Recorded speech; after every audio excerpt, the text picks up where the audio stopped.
Hi hello, मी सोनाली. तर माझ्या चॅनलमध्ये तुमचं स्वागत आहे.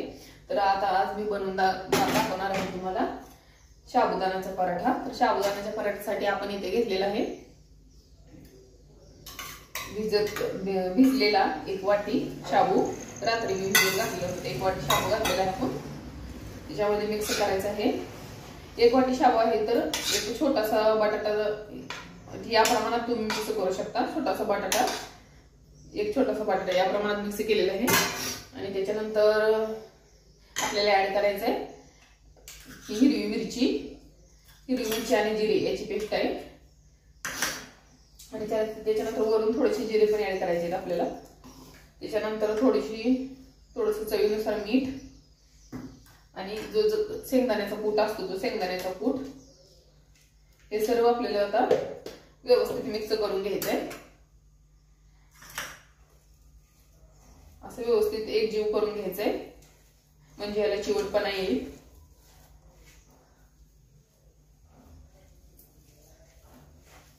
आता हे व्यवस्थित मिक्स झाल्यानंतर आपल्याला एक नॉनस्टिक तवा असेल तर ते तुम्ही तो गरम करून घ्या, नसेल तर साध्या तव्यावर सुद्धा चालतं. आणि आता आपण हे सोडून घ्यायचं आहे पराठा.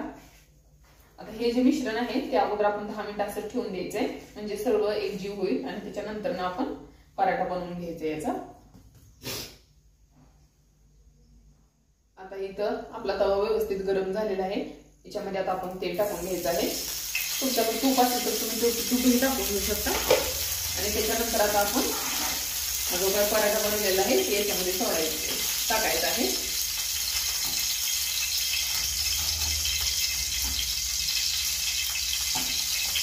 आणि तेल थोडंसं जास्तीचं टाकलं तर चालतंय, तसं काही नाही. पराठा व्यवस्थित आपण हे करू शकतो. आता आपला तवा गरम झालेला आहे व्यवस्थित.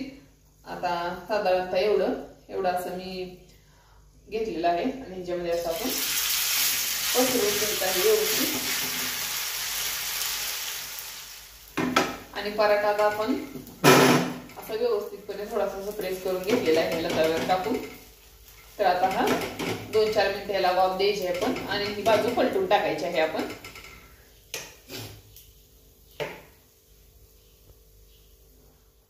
तर आता व्यवस्थित असा पराठा आपला झालेला आहे आणि थोडंसं प्रेस करून घेतलेलं आहे. आता 2-4 मिनिटं असं ठेवून द्यायचं आहे. त्याच्यानंतर ह्याच्यावर झाकण ठेवायचं आहे आपण.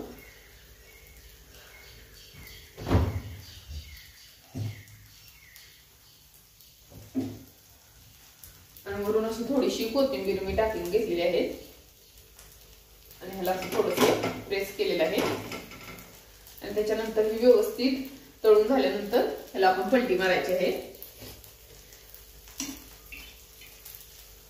अशा प्रकारे साईडने तेल टाकून घ्यायचं आहे आपण.